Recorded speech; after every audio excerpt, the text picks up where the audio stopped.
యోధుల ఉదయాత్ముని గని అది పండిన తీరని పంటను కొడు సూర్య మండలము పట్టి తినాలని ఉవ్విళ్ళూరే తన దేహం నాటున రవి మరుగై జగము చీకటై పోరా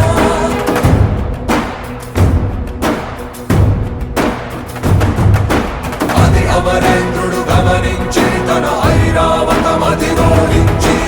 ఆంజనేయుని సమీపించి తన వజ్రాయుధమును విసరగా అది పవన నందనుని హనుముని తాకా చిందిన రక్త బిందువే విద్యుద్వేగంతో ధరణి స్థలి వంగ కడలిలో చచ్చి